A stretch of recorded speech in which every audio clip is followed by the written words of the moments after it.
Selamat pagi Bapak Ibu sekalian, Shalom. Selamat beribadah online kembali. Dan tanpa terasa kita sudah 4 bulan Bapak Ibu sekalian kita beribadah online. Ini adalah minggu keempat bulan Juni. Dan diharapkan mungkin di bulan Juli kita boleh bersama-sama bertemu fisik ya. Karena sudah 4 bulan kita tidak bertemu satu dengan yang lain. Dan biarlah pada saat kita telah diperbolehkan bertemu satu sama lain, kita yakinkan setiap daripada kita sehat ya, dan kita tetap menjaga kesehatan masing-masing. Amin ya Bapak Ibu sekalian. Mari kita mau beribadah untuk minggu keempat bulan Juni, dan kita semuanya berkata amin untuk kita boleh sehat. Dan bulan Juli kita boleh bersama-sama beribadah, datang ke gereja. Mari Bapak Ibu sekalian, kita bersaat teduh, kita mau memulai ibadah kita pada pagi hari ini.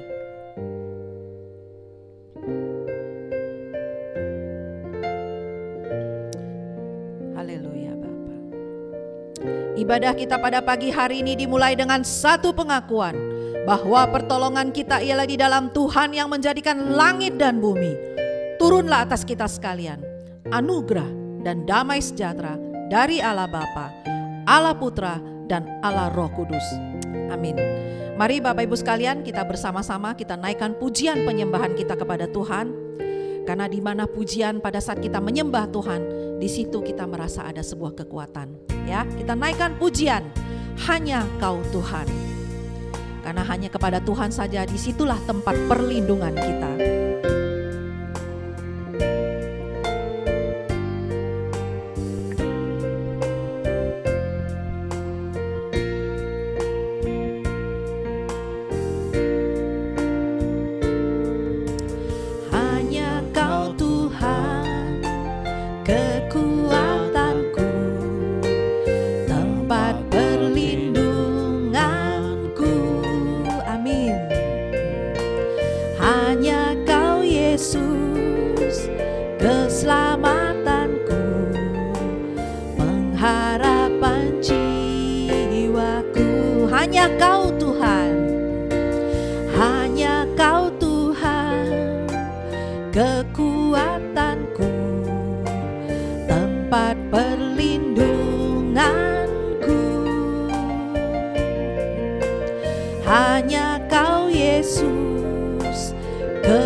Yang tak pernah meninggalkan perbuatan tangan-Mu. Sekarang ku menyembah-Mu, Allah yang setia, sempurnakan senam hidupku agar indah bagi-Mu. Sekarang ku memuji-Mu, sekarang ku memuji-Mu, Allah yang setia, yang tak pernah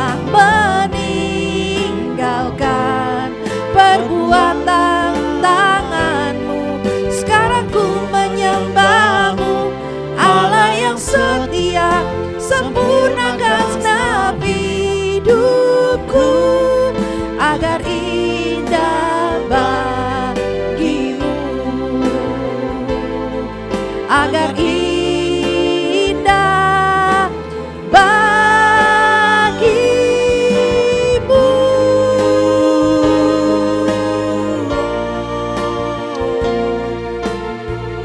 Doa pembukaan akan dipimpin oleh Ibu Sioven. Mari kita berdoa. Bapa kami yang berada di kerajaan surga, Tuhan kami Yesus Kristus. Tuhan, terima kasih untuk berkat-Mu pada pagi hari ini kepada kami semua. Terima kasih Tuhan untuk anugerah-Mu yang berlimpah dalam kehidupan kami. Sepanjang minggu ini Tuhan, Engkau menjaga dan memelihara kami. Terima kasih Tuhan. Jika pada pagi hari ini kami boleh datang beribadah ke tempat-Mu ya Tuhan, terimalah Tuhan puji-pujian dan penyembahan kami. Engkau berkati ibadah kami dari awal, pertengahan hingga akhirnya. Terima kasih.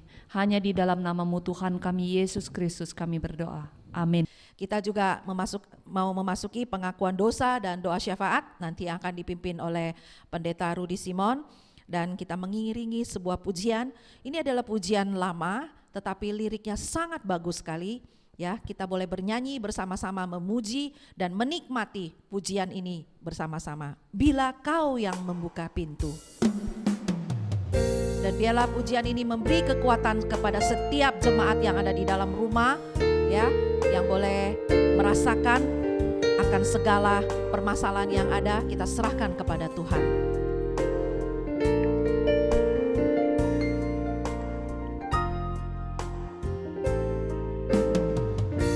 Segala perkaraku ku serahkan padamu, Allah pembelaku. Segala khawatirku ku taruh di kaki-Mu,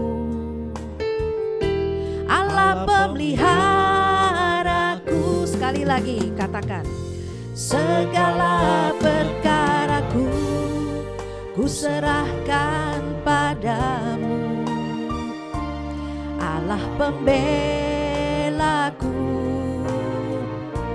Segala khawatirku ku taruh di kaki-Mu, Allah pemeliharaku. Bila Kau yang membuka pintu, tak ada satu pun dapat menutupnya. Bila Kau yang mengangkat aku, tiada yang dapat merendahkanku. Katakan sekali lagi, bila Kau yang membuka pintu, tak ada satu pun dapat menutupnya. Bila Kau yang mengangkat aku, tiada yang dapat merendahkanku. Tiada yang dapat merendahkanku.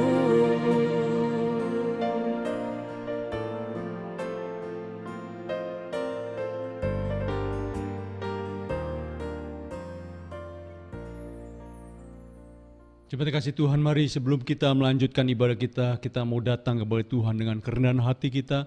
Mari kita datang kepada Dia untuk kita mengakui segala kesalahan dan dosa kita.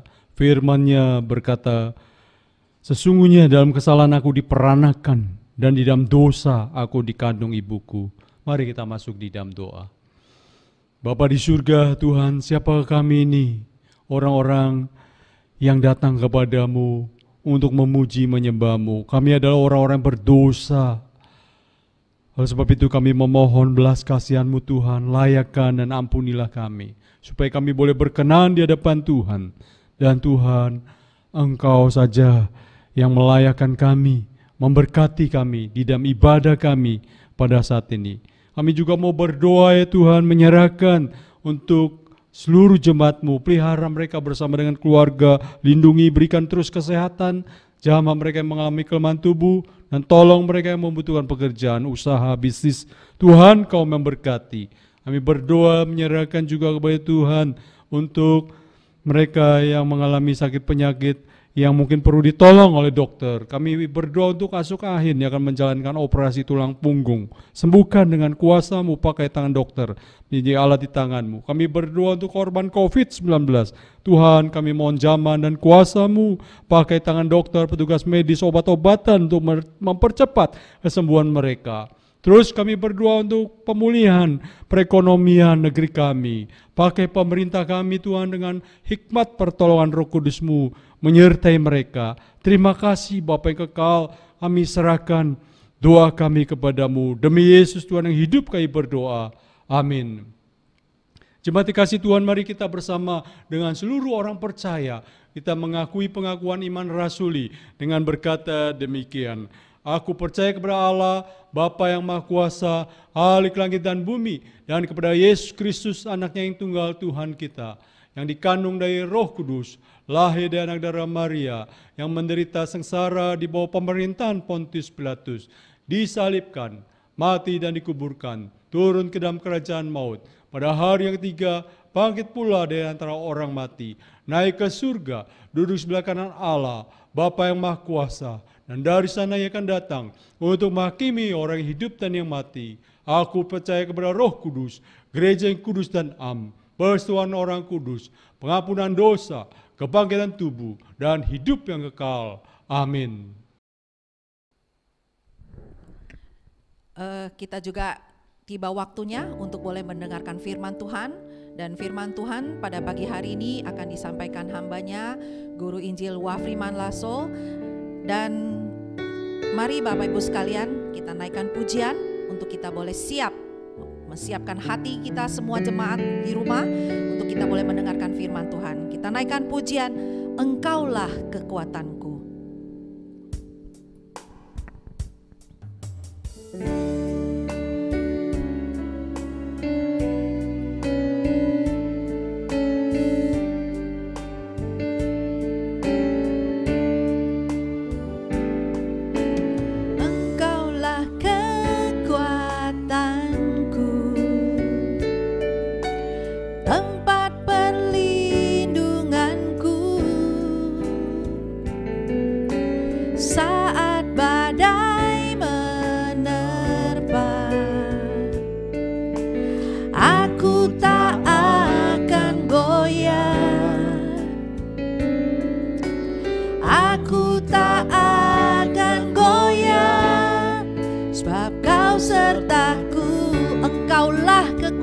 Kita naikkan pujian ini bersama-sama sekali lagi. Engkaulah kekuatanku, yes Tuhan, tempat perlindunganku saat badai menerpa. Aku tak akan goyah,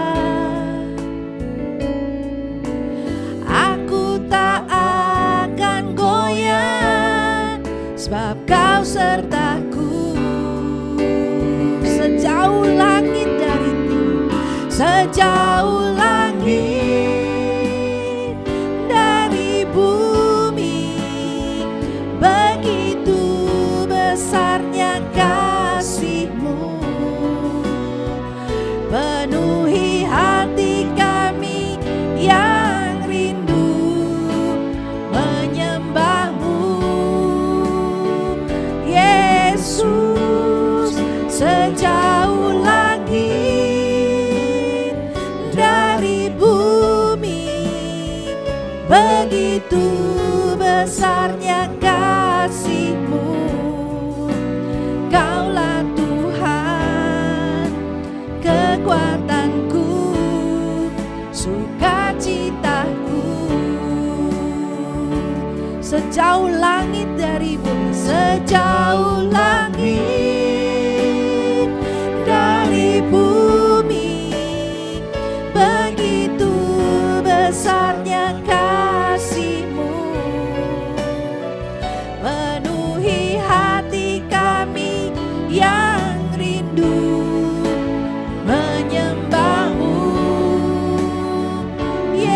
Yesus, sejauh langit dari bumi, begitu besarnya kasih-Mu. Kaulah Tuhan, kekuatanku, sukacitaku. Kaulah Tuhanku, Kaulah Tuhan, kekuatanku, sukacitaku. Firman Tuhan pada pagi hari ini akan disampaikan oleh Wafriman Langsung. Selamat pagi semua jemaat Tuhan, Shalom. Sebelum kita masuk di dalam perenungan firman Tuhan ini, terlebih saya mengajak kita untuk berdoa, meminta tuntunan Roh Kudus, supaya kita diberikan hikmat dan pengertian untuk melakukan dan mendengarkan kebenaran firman. Kita berdoa. Bapa Surgawi yang kami kenal di dalam Yesus Kristus yang menjadi Tuhan dan Juru Selamat kami. Kami bersyukur di hadapan-Mu Tuhan, karena diberikan kesempatan oleh Tuhan untuk mendengarkan firman-Mu dan menikmati hadirat Tuhan melalui ibadah kami pagi hari ini. Tuhan, berikan kami kemampuan, berikan kami hikmat supaya kami mengerti dan bahkan melakukan kebenaran firman. Kami serahkan juga ke dalam tangan Tuhan untuk hamba-Mu yang begitu hina, sembunyikan di balik salib-Mu Tuhan. Sehingga setiap apapun yang disampaikan itu adalah isi hati Tuhan, kehendak Tuhan untuk disampaikan bagi kami. Terima kasih ya Bapa. Dan akhirnya kami telah siap di dalam mendengarkan firman-Mu, berkata-kata bagi kami ya Bapa melalui hamba-Mu. Terima kasih Tuhan Yesus, hanya di dalam nama Yesus Kristus kami berdoa dan mengucap syukur. Amin. Selamat pagi semua jemaat Tuhan, Shalom. Sekali lagi saya menyapa kita Shalom. Tentunya Bapak Ibu saya percaya bahwa kita semua yang beribadah online saat ini, atau yang menyaksikan ibadah ini, kita adalah orang-orang yang diberikan kesehatan, kemampuan oleh Tuhan yang begitu sempurna. Itu adalah keyakinan saya. Nah Bapak Ibu, hari ini kita akan belajar satu tema perenungan kebenaran firman Tuhan, yaitu dinamika hidup dan pimpinan Roh Kudus. Sekali lagi, dinamika hidup dan pimpinan Roh Kudus. Mari saudara, saya mengajak kita membuka kebenaran firman Tuhan dari kitab Roma pasal 8 ayat 12 sampai ayatnya yang 17. Sekali lagi, Roma 8 ayat 12 sampai ayatnya yang 17. Mari Bapak Ibu perhatikan Alkitabnya masing-masing karena saya akan bacakan bagi kita. Roma 8 ayat 12, demikian firman Tuhan. Jadi saudara-saudara, kita adalah orang berhutang, tetapi bukan kepada daging, supaya hidup menurut daging. Sebab jika kamu hidup menurut daging, kamu akan mati. Tetapi jika oleh Roh kamu mematikan perbuatan-perbuatan tubuhmu, kamu akan hidup. Semua orang yang dipimpin Roh Allah adalah anak Allah. Sebab kamu tidak menerima roh perbudakan yang membuat kamu menjadi takut lagi, tetapi kamu telah menerima Roh yang jadikan kamu anak Allah. Oleh Roh itu kita berseru, Ya Aba, Ya Bapa. Roh itu bersaksi bersama dengan roh kita bahwa kita adalah anak-anak Allah. Dan jika kita adalah anak, maka kita juga adalah ahli waris. Maksudnya orang-orang yang akan menerimanya bersama-sama dengan Kristus, yaitu jika kita menderita bersama-sama dengan Dia, supaya kita juga dipermuliakan bersama-sama dengan Dia. Demikian sejauh pembacaan firman Tuhan, saudara. Sekali lagi, dinamika hidup dan pimpinan Roh Kudus. Bapak Ibu, saya percaya semua kita pasti tahu apa pengertian dinamika. Dinamika itu adalah satu pergerakan, ya, satu pergerakan yang terjadi dari A menjadi B, ya. Maksudnya adalah pergerakan yang terjadi dan tidak monoton, ya. Artinya bergerak dari satu tempat ke tempat lain. Itu dinamika, ya. Hari ini kita belajar dinamika dan pimpinan Roh Kudus. Saudara, sebelum kita masuk lebih dalam di dalam isi khotbah ini, saya mengajak kita membayangkan satu ilustrasi, ya, yaitu ilustrasi ketika kita menerima tamu istimewa. Tamu itu adalah orang nomor 1 di Indonesia atau Presiden RI. Saya mengambil contoh dari salah satu jemaat kita, keluarga Kotius atau Kotius ya. Nah, suatu sore Kotius sedang duduk di tempat teras rumahnya dan tiba-tiba ada dering telepon. Ya, lalu beliau atau Kotius mengangkat dan berkata, "Halo, ini dengan siapa?" Lalu si yang menelpon berkata kepada Kotius, "Ini dari istana atau pemerintah, ya, ajudan pemerintah. Presiden akan berkunjung ke rumah Bapak hari ini dan tanggal ini." "Oh, yang benar Pak." "Ya, betul. Ya, tolong persiapkan segala sesuatu hal." "Oke, baik Pak, terima kasih, saya akan siapkan." Nah, saudara-saudara, respon Kotius dari menerima panggilan atau tawaran presiden mau masuk ke rumahnya pasti bercampur aduk, saudara. Mengapa? Antara percaya dan tidak percaya. Nggak mungkin dong. Kotius pasti berkata begini, "Siapa saya? Ngapain presiden mau ke rumah? Emang jabatan saya apa? Menteri bukan, jabatan DPR bukan, tetapi saya hanya masyarakat biasa. Loh, kenapa aku ditelepon seperti ini?" Tetapi karena telepon itu terlalu diyakinkan, Kotius pasti saya percaya dia dengan semangat mempersiapkan segala sesuatu hal. Dia mengerahkan segala karyawannya, mengatakan kepada mereka, "Mari kita beberes, kita bersihkan semuanya. Kita menata semua ruangan-ruangan yang selama ini berantakan." Mengapa? Karena presiden atau orang nomor 1 di Indonesia akan datang ke rumah. Satu kebahagiaan yang istimewa buat Kotius, saudara, meskipun belum terjadi. Ya, tetapi sama juga ketika beliau datang atau nomor 1 itu datang ke rumah, beliau berkata kepada Kotius dengan jamuan Kotius yang sudah luar biasa dipersiapkan, "Terima kasih telah menjamu saya Pak Tius." Kotius pasti semangat sekali, senangnya minta ampun. Saya percaya begitu. Semua kita pasti begitu.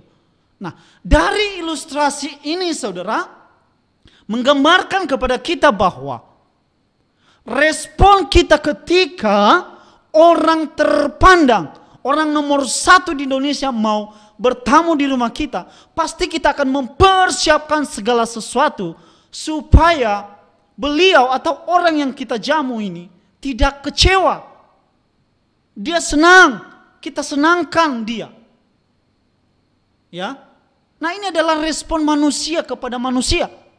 Nah, yang menjadi pertanyaannya saudara, apakah kita sama ketika Roh Kudus yang adalah Allah sendiri, pribadi ketiga dari Tritunggal, yang kita adalah bain Allah sendiri, sudahkah kita memperlakukan hal yang sama? Sudahkah kita membersihkan hati kita untuk menerima Roh Kudus bertata di dalam hati kita, saudara? Ini adalah pertanyaan besar dalam diri kita. Sepanjang masa menjadi pertanyaan besar di dalam kehidupan orang Kristen. Sudahkah kita membersihkan hati kita sebagaimana ketika kita mau menyambut presiden? Mari kita jawab masing-masing, saudara. Nah, saudara, berbicara tentang dinamika hidup dan pimpinan Roh Kudus. Tentunya dalam hal ini, saudara, berbicara tentang membersihkan hati, kita harus sadar, sejatinya kita manusia berdosa. Kita tidak mampu membersihkan hati kita, kecuali Roh Allah itu sendiri yang membersihkan kita. Ini adalah satu keunikan kita sebagai orang percaya. Ya. Jadi bukanlah kekuatan kita ketika kita bisa membersihkan hati kita. Tidak, tetapi Roh Allah sendiri yang membersihkan hati kita sehingga Roh Allah berdiam di dalam diri kita. Dan Alkitab mencatat kita ini adalah bait Allah, Roh Allah, bait Roh Allah sendiri. Nah, saudara-saudara, berbicara tentang hal ini, maka kita sedang berbicara hal yang esensial, saudara, di dalam perjalanan hidup kita. Mengapa? Karena sejatinya kita sebagai orang percaya, seharusnya dinamika hidup kita menjadi lebih baik dari orang lain. Ya, karena kita ada Roh Kudus di dalam hati kita yang membimbing kita setiap harinya, setiap detiknya, setiap langkah kita. Roh Kudus membimbing kita. Ini mesti kita harus sadari, saudara. Ya, saudara, orang Kristen seharusnya mempunyai hidup yang dinamis dalam pengenalan akan Tuhan, melebihi siapapun di dunia ini. Karena kenapa? Kita ada Roh Kudus. Ya. Yang kedua, orang Kristen harusnya menyatakan vitalitas iman melebihi orang di luar Kristen, melebihi siapapun di dunia ini. Karena kenapa? Sekali lagi, Roh Kudus berdiam di dalam diri kita. Tetapi saudara, sebagai pertanyaannya kembali, sejauh mana kita telah menunjukkan vitalitas iman kita di hadapan Tuhan? Bagaimana dinamika hidup kita di hadapan Tuhan selama ini? Semenjak kita bertobat menjadi Kristen sampai detik ini, sejauh mana dinamika hidup kita? Sejauh mana kita memperlakukan Roh Kudus seperti kita memperlakukan presiden? Presiden itu adalah manusia, saudara. Ini Roh Kudus, Roh Allah, Allah sendiri berdiam di dalam diri kita. Oleh sebab itu, saudara, seharusnya kita lebih semangat di dalam membersihkan hati kita dibandingkan ketika kita mau menjamu presiden. Nah, saudara-saudara, ada 3 hal di dalam perenungan firman Tuhan yang kita perlu tahu bagaimana dinamika hidup kita di dalam pimpinan Roh Kudus. Tentunya berdasarkan teks yang sudah kita bacakan tadi, yaitu di dalam Roma 8 ayat 12 sampai 17 ini. 3 hal itu yaitu 1, mengikuti pimpinan Roh Kudus. Saudara dan saya bisa melihat di dalam ayatnya 12 sampai 14. Mengikuti pimpinan Roh Kudus. Lalu yang kedua, memberi kesan berbeda sebagai ciri anak Allah. Bisa kita lihat di dalam ayat 16 dan juga nanti kita bisa melihat di dalam pasal 12 ayat 2. Lalu yang ketiga, saudara, adalah menderita bersama Kristus. Ayat 17. Saudara, mengikuti pimpinan Roh Kudus adalah menyerahkan diri terhadap Allah untuk mengikuti dan melakukan kehendak-Nya. Mengapa? Karena status baru kita di dalam Tuhan. Kalau kita membaca di dalam ayat 12, jadi saudara-saudara, kita adalah orang berhutang. Mengapa Rasul Paulus mengatakan kita adalah orang berhutang? Ternyata ketika sebelum kita menjadi Kristen, kita juga orang berhutang. Kita berhutang kepada siapa? Kita berhutang kepada dosa. Oleh sebab itu kita yang belum di dalam Kristus, belum dilahirbarukan, tidak tetap dosa yang kita lakukan. Mengapa? Karena kita adalah budak dosa. Kita berhutang kepada dosa. Tetapi ketika di dalam Kristus, kita dilahirbarukan oleh Roh Kudus, dikatakan oleh Rasul Paulus, saudara, kita adalah orang berhutang. Kita berhutang kepada siapa? Tetapi bukan kepada daging, melainkan kepada Roh Kudus. Ya. Artinya apa, saudara? Sejatinya kita sebagai orang Kristen, maka hal-hal yang harus kita lakukan adalah menuruti pimpinan Roh Allah itu sendiri. Karena kita sudah dicangkokkan di dalam Allah. Kita menjadi bagian di dalam Allah. Oleh sebab itu seharusnya yang kita lakukan adalah kehendak Allah. Dan bagaimana caranya? Adalah mengikuti pimpinan Roh Kudus. Mau tidak mau, saudara, harus wajib bagi orang Kristen untuk mengikuti pimpinan Roh Kudus. Mengapa? Karena kita status baru kita di dalam keluarga Allah. Maka untuk dinamika hidup kita tadi di dalam Kristus, semakin pergerakannya menjadi dinamis di dalam Tuhan, maka kita harus mengikuti pimpinan Roh Kudus.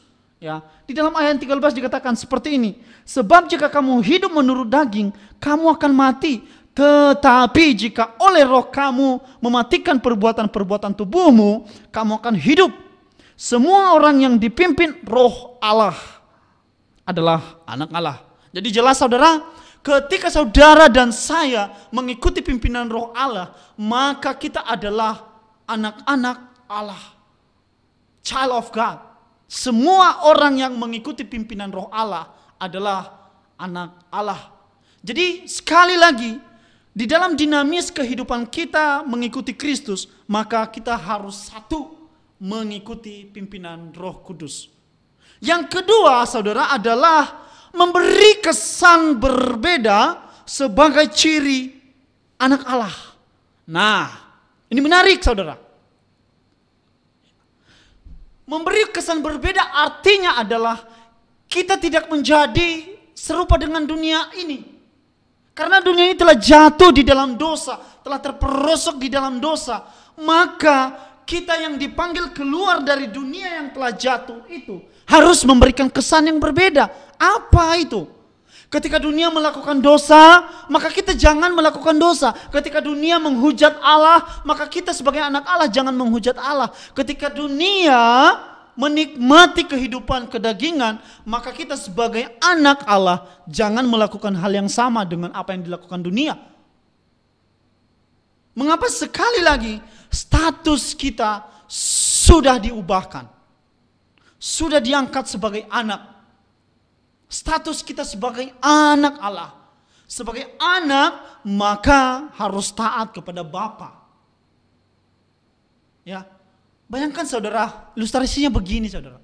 Ada anak jalanan ya, baju compang-camping, makan pun belum tentu sehari. Tetapi ada tiba-tiba, saudara, orang yang baik hati, dermawan, mengambil anak ini, dibawa ke rumah, dikasih mandi, dikasih makan, dikasih baju. Lalu hari lepas hari, anak ini menjadi bertumbuh sehat, bugar secara jasmani maupun rohani. Lalu ternyata ironis, saudara, apa yang diharapkan bapak ini terhadap anak yang dia angkat itu. Anak itu memberontak, anak itu menjadi membangkang kepada bapak yang mengangkat dia. Apa yang dirasakan seorang bapak itu? Saya percaya, saudara, tentu si bapak itu akan marah. Bagaimana dengan kita, saudara? Kita yang tadinya telah jatuh di dalam dosa tetapi diangkat menjadi anak oleh Allah. Lalu kalau kita memberontak, kita tidak memberikan kesan yang baru, yang berbeda dengan dunia, tentu Allah sedih melihat kisah hidup kita, saudara. Itu yang perlu kita harus ketahui. Kalau kita baca di ayat 16 dikatakan begini, saudara. Roh itu bersaksi bersama dengan roh kita bahwa kita adalah anak Allah. Sekali lagi, Roh Kudus yang menuntun kita, mengkonfirmasi kepada Allah Bapa bahwa kita ini adalah anak Allah, bahwa kita ini adalah sudah dilahirbarukan di dalam Kristus Yesus, di dalam Roh Kudus.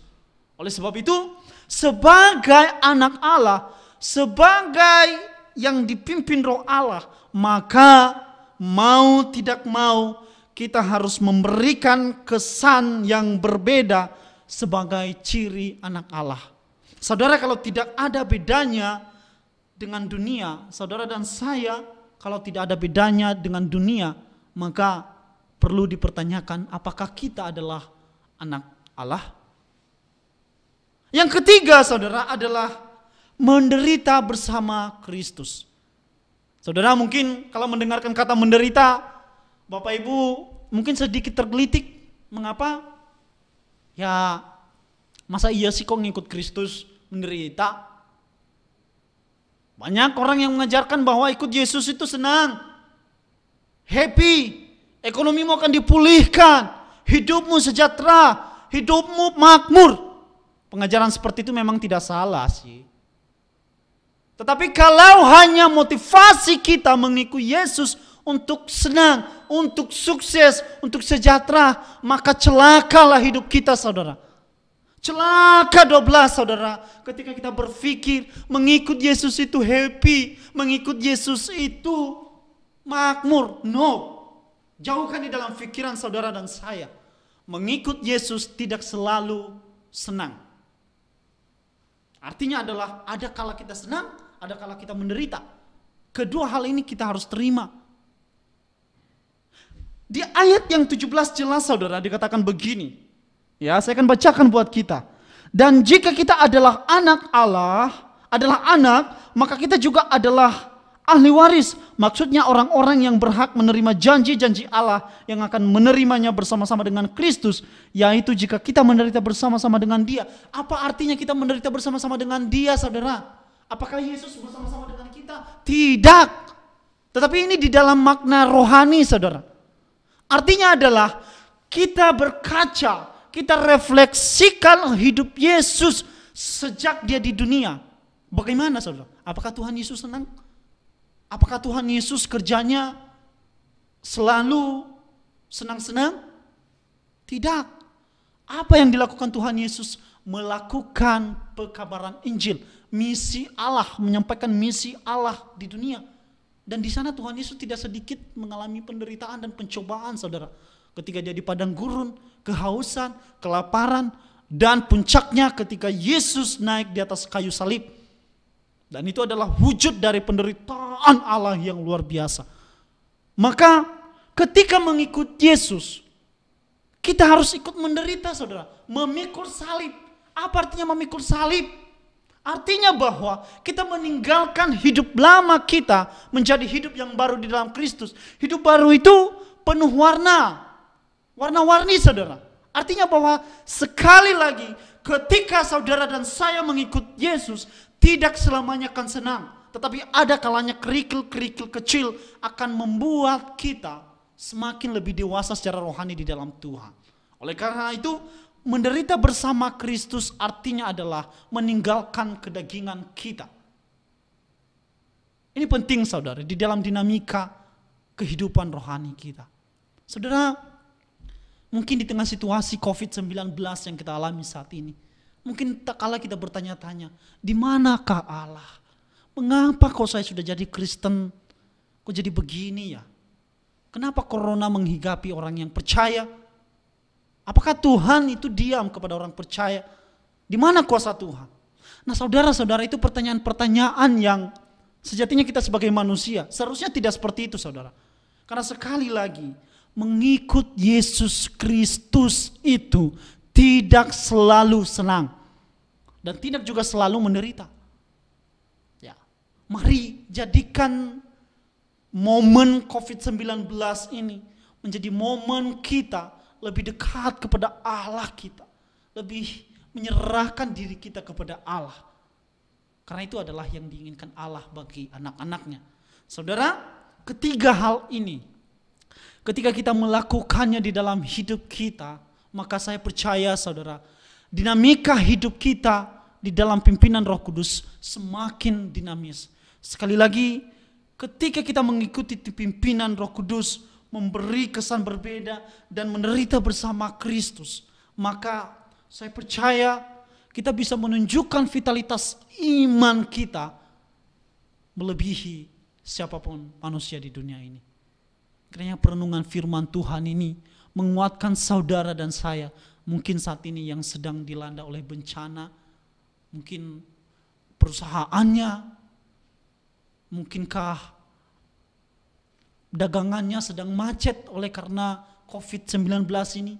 Saudara, ingat bahwa Allah sanggup bekerja di luar pikiran manusia. Sebab itu, jadikanlah Allah yang berdaulat.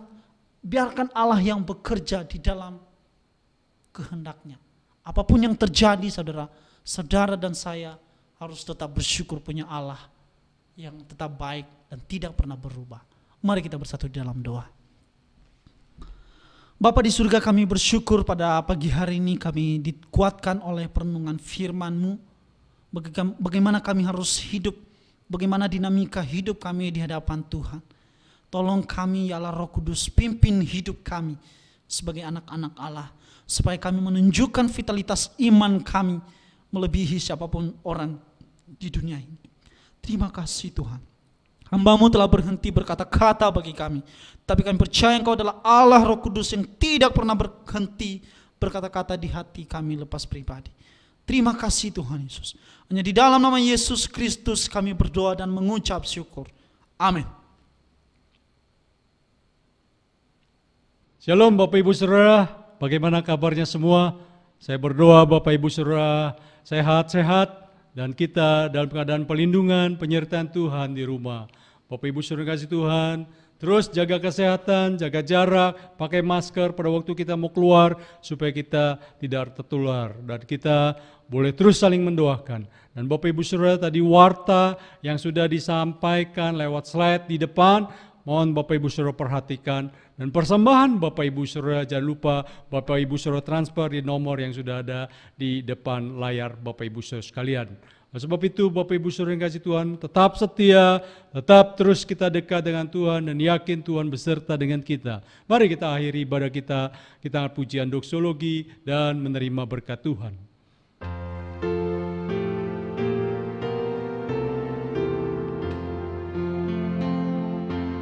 Puji Allah Bapa Putra, puji Allah Roh Kudus, ketiganya yang esa.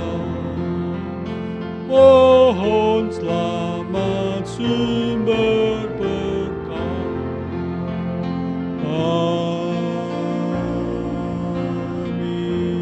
Jemaat kasih Tuhan, arahkanlah hatimu dan terimalah berkat yang dari Tuhan. Allah Bapa sumber segala kasih yang sempurna, dan Tuhan Yesus sumber keselamatan dan anugerah, dan Allah Roh Kudus sumber kekuatan, pertolongan, kiranya menyertai kita semua, mulai saat ini sampai selama-lamanya, sampai Tuhan Yesus datang kedua kali menjemput kita yang percaya. Amin.